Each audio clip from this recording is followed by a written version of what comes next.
8h03. Pois é, a Nelma Kodama ficou conhecida nacionalmente quando foi presa na Operação Lava Jato por sua atuação como doleira, né? Pessoa que negocia dólares no mercado paralelo, acusada de lavagem de dinheiro para políticos e empresários. Mas, recentemente, um documentário do Netflix que conta a sua história tem ganhado muito a mídia e crescido bastante. Eu, inclusive, assisti esse documentário, viu, Nelma? De nome Doleira, a história de Nelma Kodama. Nova série documental da plataforma de streaming que conta a história da primeira mulher presa na Operação Lava Jato, que abalou o Brasil. E eu queria começar justamente falando sobre a série, né? A série não, o documentário, né? Que está no Netflix. Como é que surgiu essa ideia do documentário? Como chegou até você esse convite?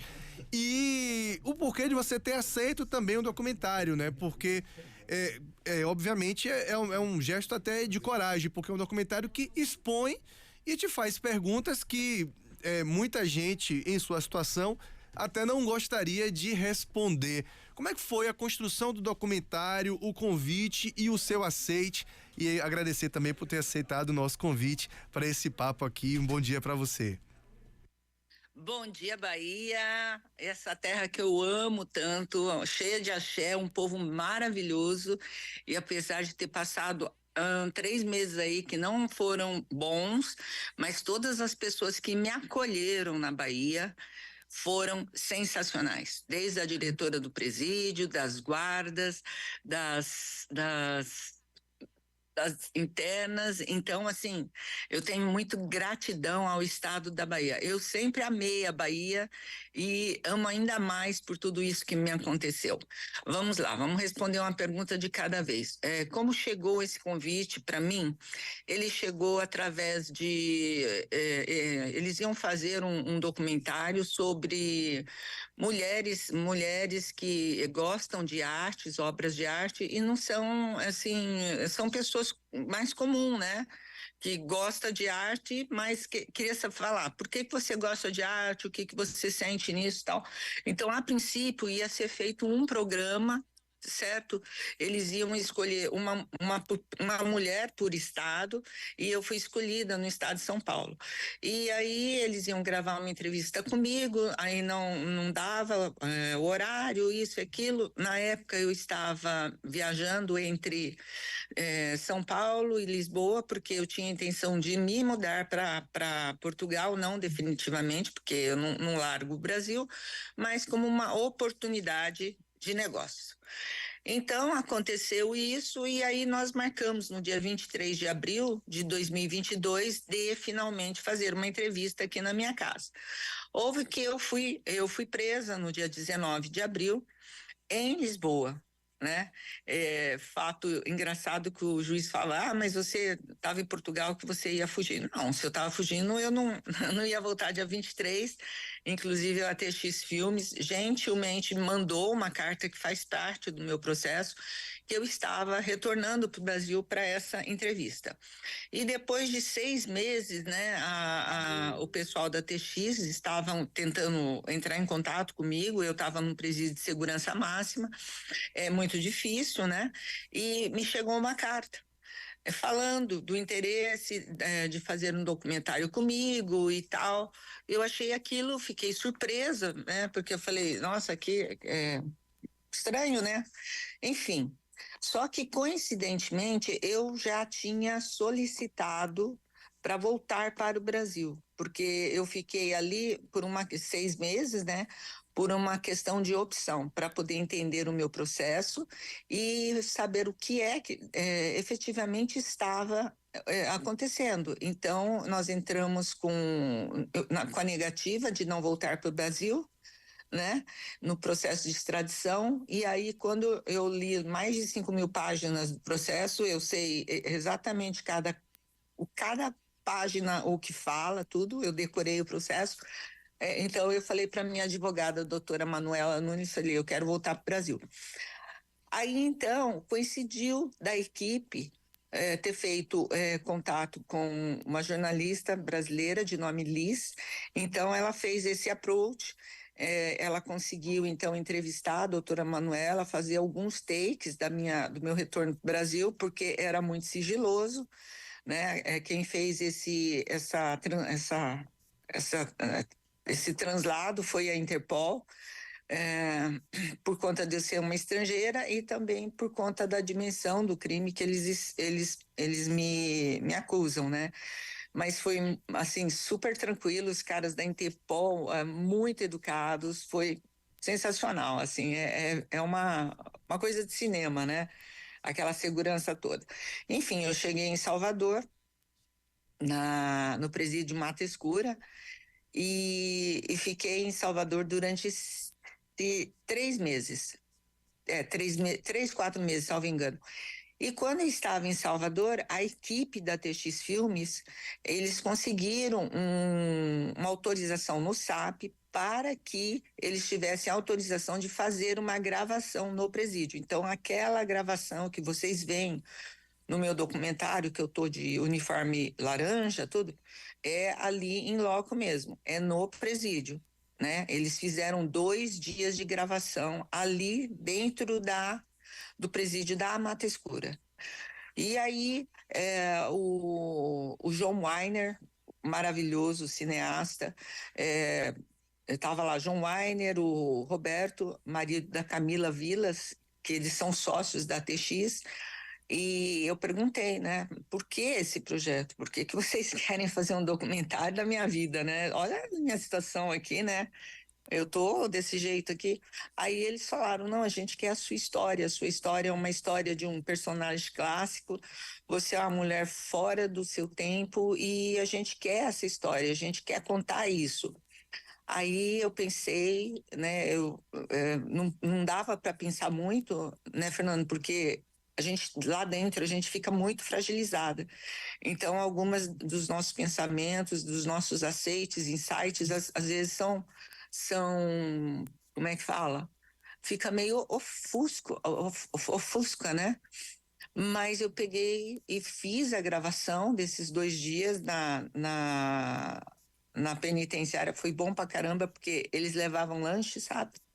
E eu comi pra caramba. Inclusive, o Roberto tem uma cena que ele gravou, eu comendo acarajé. Eu sou apaixonada pela comida baiana. E aí, quando eu como, assim, eu como. Só não podia levar pra cela, né? E sobrou um monte de comida. Aí eu falei, ai meu Deus, deixa eu fazer um contrabando. Enfim, foi assim que surgiu. Depois, logo em fevereiro, eu fui transferida para a penitenciária de Santana. E então o diretor, doutor Osvaldo, recebeu uma notificação da SAP, onde eles tinham autorização para falar comigo.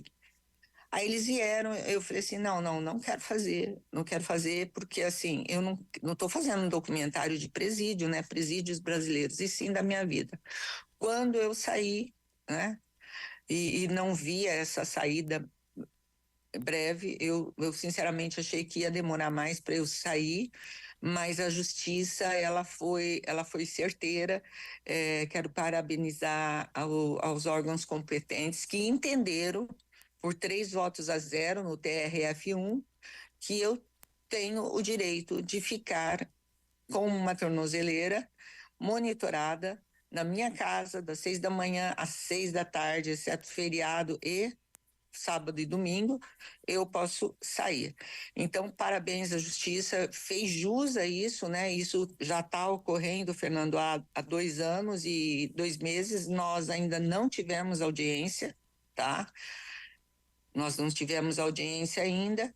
E quanto a isso, são questões de processo, né, que eu tenho um time de defesa fantástico, são meninos de 25 anos, eu falo que é meu time de jardim de infância, né? E eles estão lindamente não só tomando conta do caso, né, desse crime aí, desse possível crime que eles falam, inclusive em tese possivelmente, né?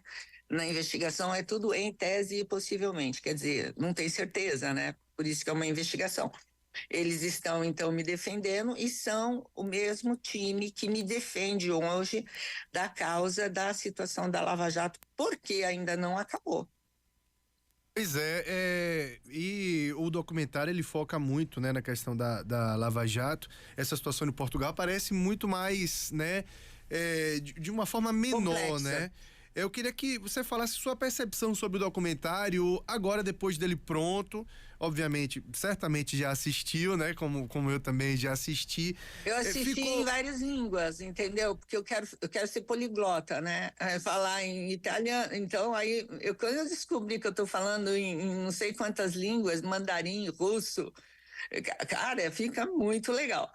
Então, a percepção que eu tive, eu assisto, Fernando, como espectadora, por incrível que pareça. Eu estava num domingo sentada na minha chaise com a minha cachorra Capuca, que aliás ela é a estrela da cena toda, né? Aí estava procurando um filme, na hora que eu vi, assim, apareceu o teaser, né? O trailer. Eu entrei em choque. Eu falei, nossa, eu conheço essa mulher de algum lugar. E foi muito, para mim foi uma surpresa muito grande, porque nós tivemos 2 diárias e aqui na minha casa foi gravado, porque eu não podia sair ainda, né? Então nós gravamos aí praticamente, acho que 20 horas só comigo, depois mais 2 diárias só com a Puca. E aquelas cenas da manipulação com o dinheiro, né? Trouxeram o dinheiro cinematográfico, óbvio, né? E aí, então, foi uma entrevista direta, não tinha perguntas, não tinha. É assim, é igual como nós estamos falando, você fala uma palavra, eu dou a sequência, né? Então, assim, foi muito gratificante para mim, né? Você me perguntou por que eu fiz, eu pensei, falei com a minha família, eles, puxa, mas é muita exposição, é muita isso, aquilo. Aí eu pensei comigo mesmo, sabe, Fernando? Falei assim, poxa vida, eu já estou tão exposta politicamente, já sou uma pessoa pública com uma ideia de que a sociedade tem. Não que eu me importe, veja bem, tá? Com todo respeito, com o que a sociedade pensa, né? Ontem nós estivemos gravando num programa, né? Foi interessante porque a pessoa entrava lá, criminosa, bandida, isso é um direito que a pessoa tem, né?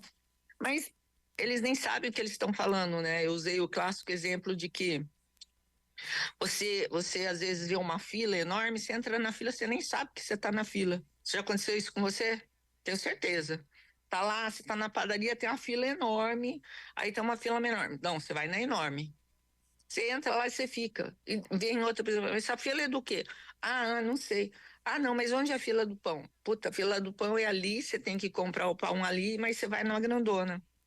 Então, assim, é, assistindo como espectadora, assim, como quando eu leio também meu livro, eu escrevi um livro e eu fico surpresa, porque é uma história de vida.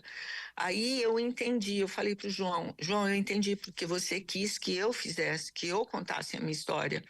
Então eu tive a oportunidade, a graça de Deus, a oportunidade de estar contando a minha versão, a minha história, o meu outro lado. Mas mais que isso, é trazer a minha história para para você, Fernando. Para você que está me ouvindo, para você mulher, para você empresário, para você que está com depressão, que não consegue sair da cama, para você que acha que tudo está ruim na sua vida, entendeu? Para você, porque o que aconteceu comigo nos últimos 10 anos, eu falo 10 anos por conta da Lava Jato, né? Que já faz 10 anos que eu tô com esse problema e a gente nunca tem uma vida normal, né? Então, essa superação, a forma resiliente que eu vivi, a forma de, a forma grotesca que eu fui tratada e sempre eu estava ali, sabe bambu quando ele enverga, mas ele não quebra. Então é essa força que eu quero passar, essa mensagem que eu quero passar. Então assim, não é eu quero contar minha história, eu quero contar minha versão. puta, eu quero sim, é a oportunidade que eu tenho, né? A gente não pode ser hipócrita de achar que isso não tá valendo, né? É uma oportunidade maravilhosa. Eu estou em 190 lugares. Antes de ontem nós saímos aí no maior tabloide da Inglaterra. Ontem a gente foi num programa, já está com 300 mil visualizações. Meu Instagram, que é orgânico, que eu não sei nem mexer direito, de ontem para hoje, 3 mil pessoas estão me seguindo. Então, assim, e não é a vaidade. Nossa, estão me seguindo. Eu quero que veja minha roupa. Oi, tudo bem? Bom dia para você. Não, eu não quero isso, sabe? Eu quero mais. Eu vou contar até um fato interessante que eu tento responder a todas as mensagens que me mandam, né? E uma mensagem me chamou muita atenção de uma pessoa que me mandou e eu, de repente, eu respondi, né, a essa mensagem, foi num sábado, e eu passei meu WhatsApp, comecei a conversar com ele falou, não acredito que eu tô falando com você. Eu falei, você tá falando comigo? Sou eu aqui, ó, minha voz, sou eu. E aí eu falei assim, escuta, o pessoal tá fazendo uma festa no dia 14 de junho, você quer vir? Ele fala, você tá de brincadeira, né? Ele é de Campinas. Você quer vir? Eu falei, não, tá aí o convite, tá aí o link, é só você confirmar. E ele veio. E quando ele veio, ele me conheceu, ele falou uma coisa que me emocionou muito, né? Ele falou assim para mim, olha, meu namorado me trocou por cocaína, né? Então isso foi um baque muito grande para mim, né? Ele me trocou por cocaína e eu, né?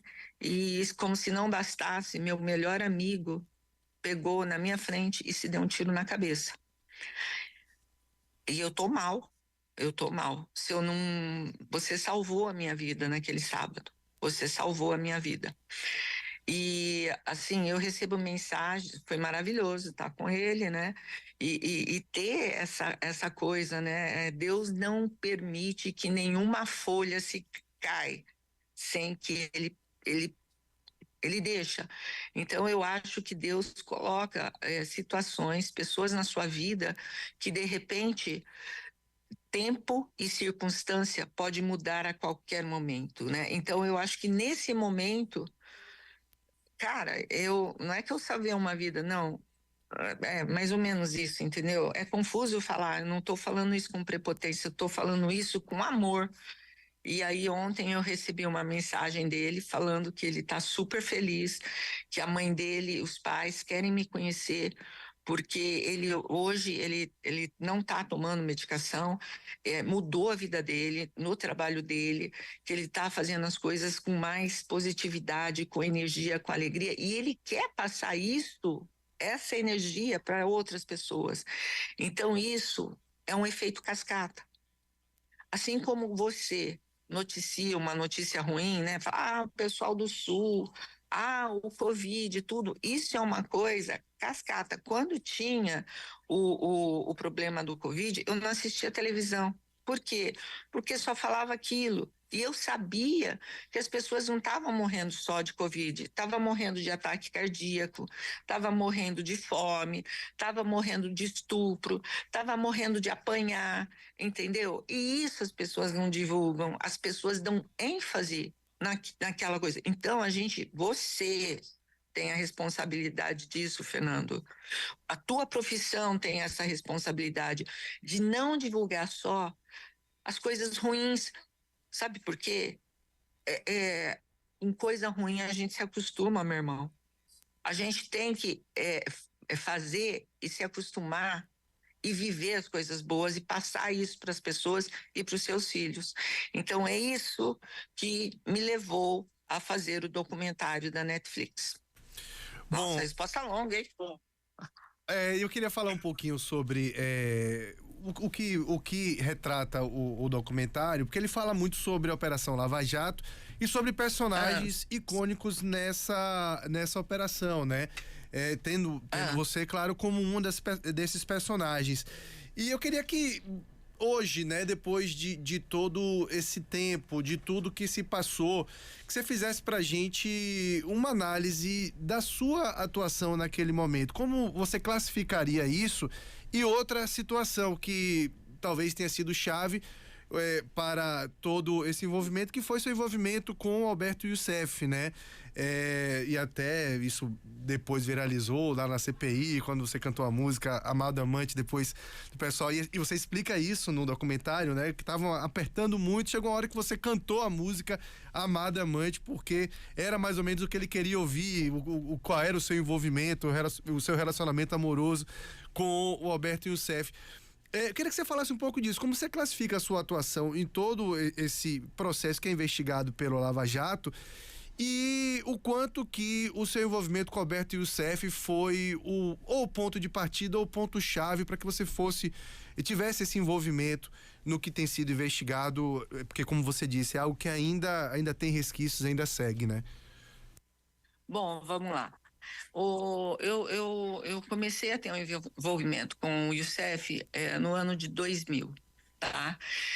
Salvo engano, porque coisas ruins, assim, eu tenho um bloqueio, né? Então, não sei se foi em 2002, 2003, o Beto foi preso por conta das contas CC5.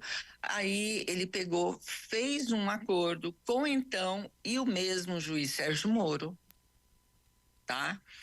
Aonde eu me lembro perfeitamente, ele foi preso no dia 2 de novembro, aonde ele estava no cemitério, visitando o túmulo da mãe dele. Neste momento, então, a Polícia Federal foi e prendeu, era um domingo, né?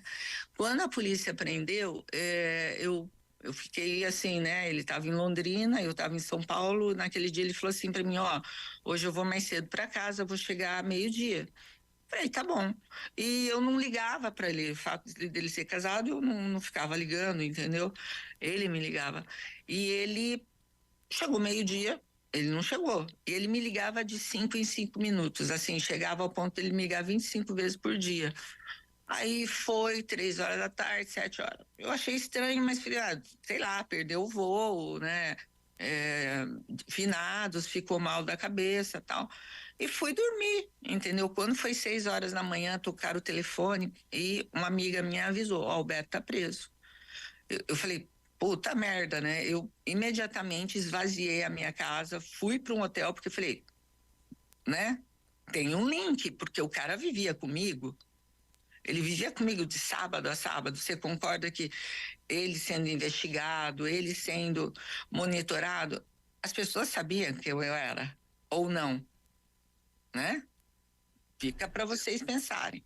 Bom, enfim, ele foi preso, tal. Quando foi em janeiro, tá? Eu recebi um recado.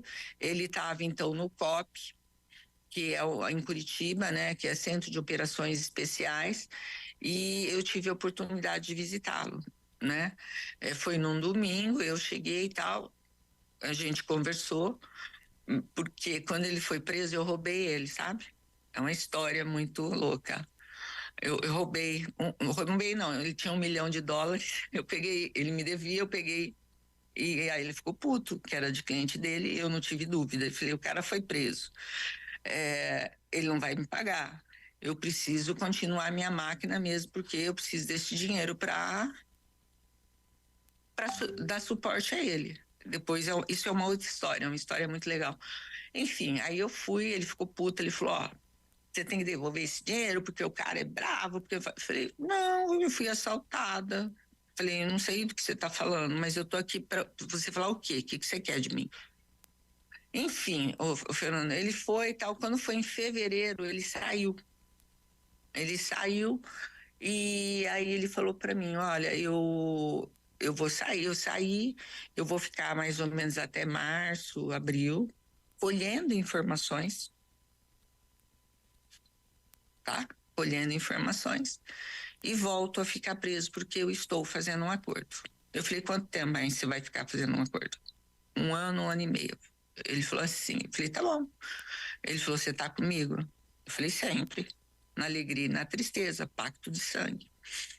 Foi então que ele ficou esse tempo fora, Aí ele se entregou e foi para a Polícia Federal, para essa unidade especial, né, onde ele ficou preso junto com o Tony Garcia também, né, personagem famoso.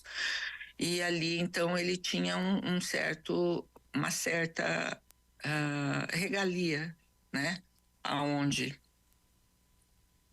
ele tinha uma certa regalia. Ele ficava num quarto sozinho, junto com outro senhor que era também do Estado, tinha um policial e depois o Tony Garcia. E eu passei a visitar o Beto todos os finais de semana. Eu saía de São Paulo, sexta-feira, 5 horas da manhã, chegava em Curitiba, passava numa padaria, comprava um queijo, né? Fazia compra, todos tomavam café, enfim. Então, esse envolvimento que eu tinha com ele, não é possível que ninguém sabia. Isso em 2003, né? Tô errada? Você é casado? Sou, sim. Você é casado? Tá, se a sua mulher começa a fazer coisa diferente, você vai achar o quê? Tá estranho. Você vai investigar? Ou você se faz de louco pra pegar na hora certa, ou você fala assim, ô minha amiga, você tá achando o quê? Que eu sou corno? Para com isso, né?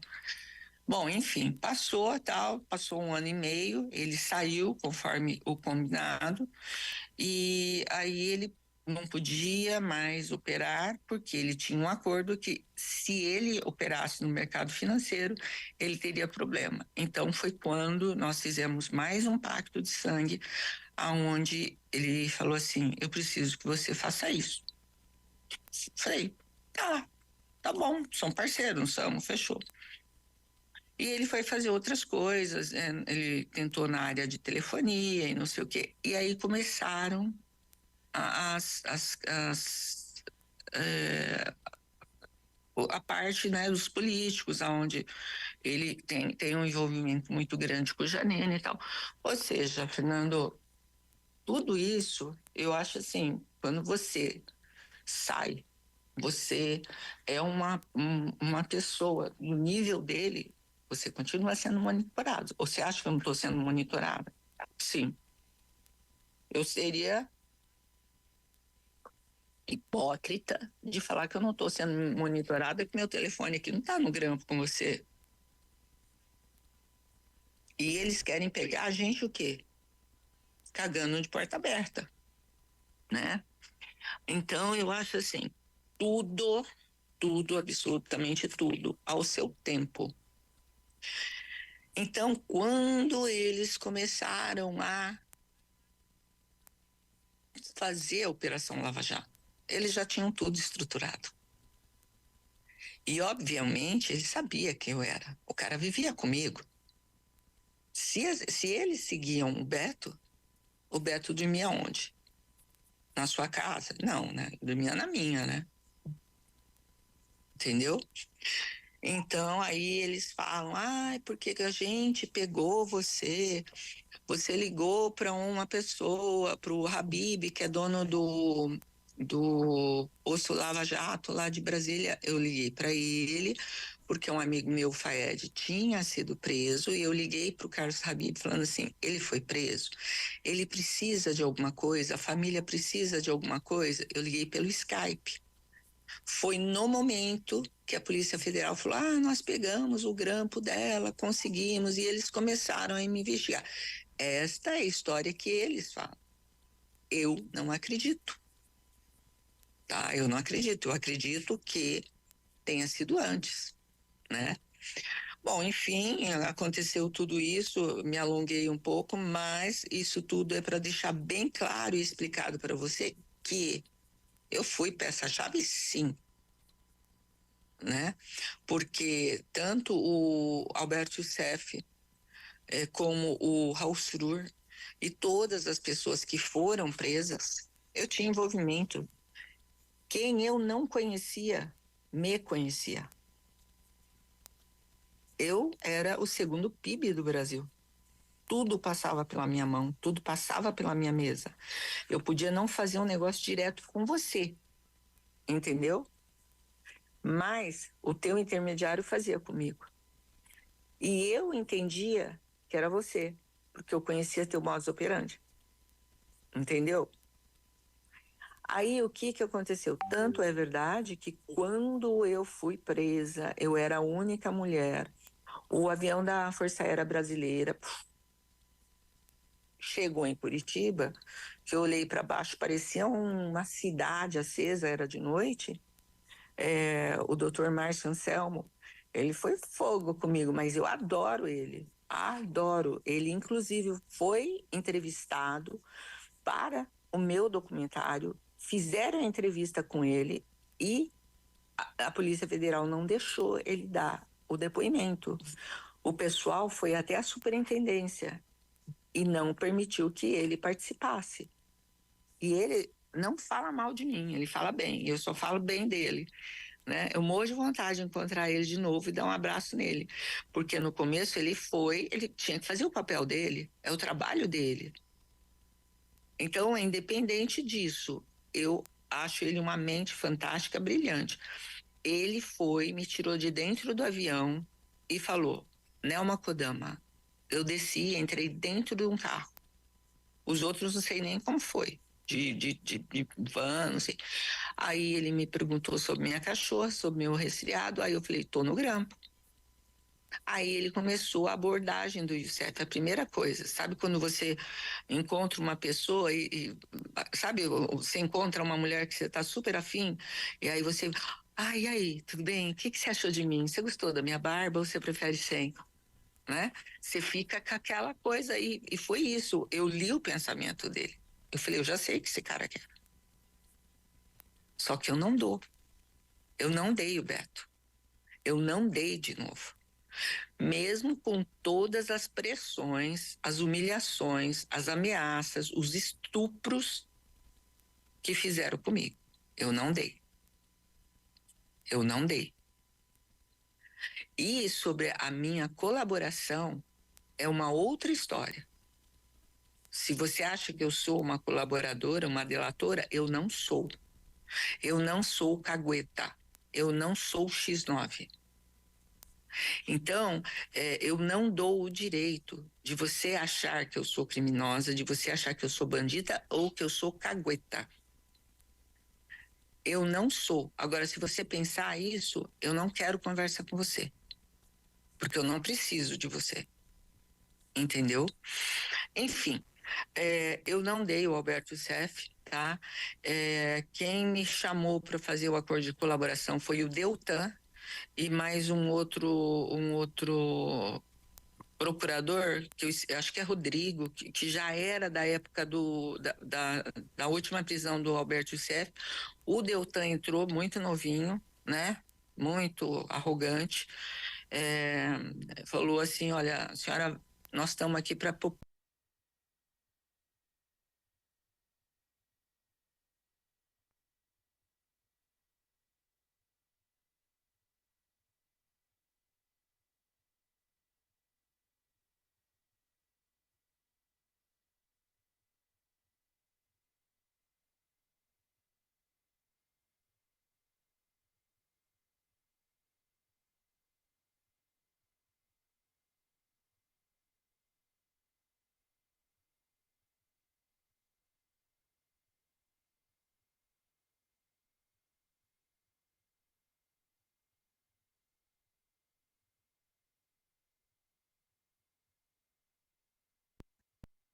Eu sou um banco.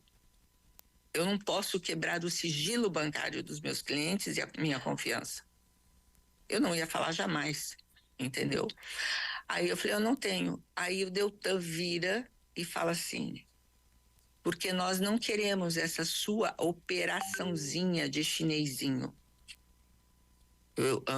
Como é? Eu falei assim: o senhor não quer? O senhor sabe o que é um SWIFT? Foi a coisa clássica. Ele, o senhor, eu perguntei por 3 vezes: o senhor sabe que é um SWIFT?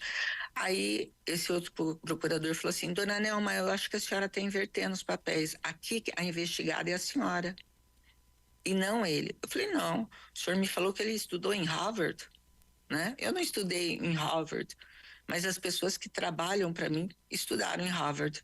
E eu não tenho Harvard, eu tenho a Escola da Vida. Ele não sabe que é um Swift.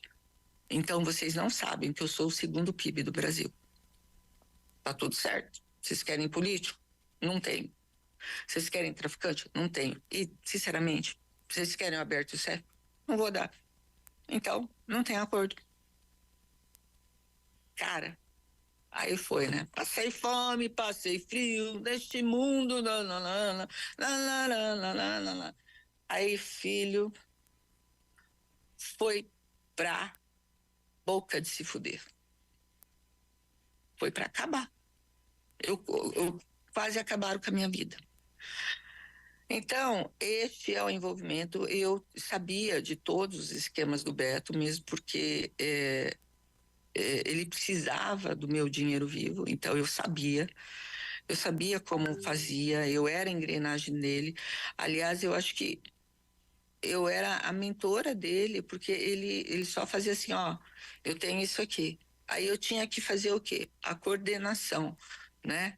Eu era a engenheira cabeça financeira para que tudo e essa engenharia fosse desenvolvida, né? Então eu paguei sim, por este crime, né?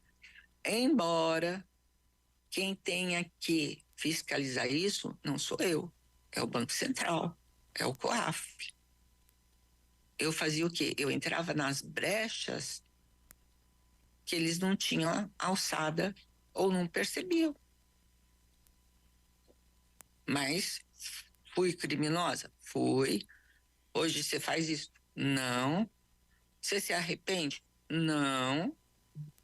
Não posso voltar atrás da minha vida, Fernando. Entendeu? Pois Perguntas? não, é muito entendido. E eu queria que você falasse, ainda falando um pouco sobre Alberto Youssef, até lhe peço desculpa de perguntar mais uma vez sobre isso, é porque foi uma peça fundamental para que você estivesse, né, até investigada pela Operação Lava Jato. Você disse que você não é cagueta, que você não entregou Alberto Youssef. O contrário, me parece que, pelo menos pelo que você disse no documentário, parece que o contrário aconteceu. Ele te entregou em algum momento? Não, não é que o contrário aconteceu. Os acordos falam por si, né? Não sou eu que estou falando. Na primeira vez na conta do Banestado, ele só saiu porque ele entregou todo o esquema, porque ele falou das pessoas. Ele deu nome aos bois, né? E não adianta falar que está no papel que o Fernando comprou dólar do Youssef. Falou, aí, né, desculpa assim, ai, cara, não tinha como eu não falar de você, sabe por quê? Porque estava escrito lá, Fernando colocou 100 mil na conta da Nelma. Tem como falar. Fernando? Quem é Fernando? Quem? Fernando Maluf? Fernando Paulo? Fernando João? Nelma? Quem é Nelma? Selma? Delma? Elma? Não, não. Fernando é o cara da rádio Princesa. É diferente, né? Então, isso é caguetar. Isso é você mostrar o caminho. Então, não sou eu que estou falando. Isso está escrito, por isso que ele conseguiu o primeiro acordo.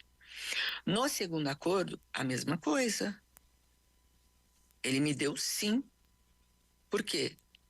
Porque ao momento, no dia, em outubro, eu estava no presídio. Eu fui mandada para um presídio, para uma penitenciária. Eu não fiquei no Cafofo Bom. Eu vi pela televisão que ele tinha feito um acordo. Eu fiquei feliz porque eu falei assim, puta, se ele fez isso, ele pensou assim, cara, vou puxar ela, vou falar assim, ó, ela não tem nada a ver, ela era operadora, tal, e boa, você concorda? Ele não fez isso. Ele não fez isso.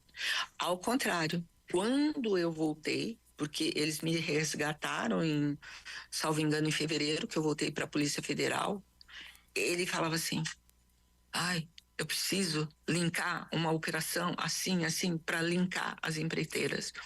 E eu que tenho uma memória de elefante, eu falava assim, ah, tá, no dia 2 de maio de 1900, não sei quantos, bolinha, entrou um valor de 3.225,75, o remetente dessa conta é o Fernando, da Rádio Princesa.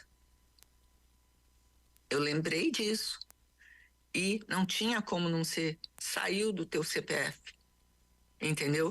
Então é aonde o quê? Para você achar o caminho, o rastro do dinheiro, você tem que segui-lo. Só que as pessoas não sabem fazer isso. Você tem que ter um certo discernimento. Fazer um PowerPoint não é você somar, farinha, mais 2 ovos, mais leite, dá um ovo. Não. Você tem que entender da onde saiu a farinha, quem botou o ovo, entendeu? E isso, quem não sabe, quem não tá no sangue, não vai fazer.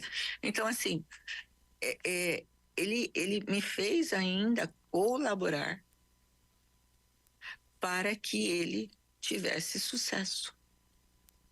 Isso eu falo, eu peito, eu não falo o que não existe, eu não minto, entendeu? Minha palavra não tem curva.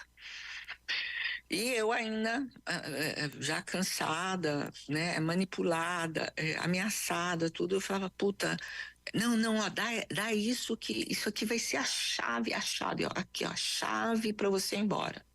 O que você faria? Se você estivesse lá e falasse, você come merda? Você vai comer, Fernando? É provável, né? Depende da situação da pessoa. Eu tô falando a pergunta objetiva. Se você estivesse na minha situação, você come merda? Não precisa olhar do lado e ver que a pessoa vai responder ou não. Tô perguntando pra você. Você come merda? Não. Não vai comer merda. Se a pessoa falar, ó, vou fazer isso com a tua família, eu vou fazer aquilo com a tua filha, isso. Sim, você vai comer merda? Nesse caso é outra história. Você vai comer, né? Então é isso que eu tô te falando. Então, do jeito que eu tava ali, cara, já cansada. Hoje eu tenho 72 quilos, tá? Eu estava com 58. Sem cabelo, careca.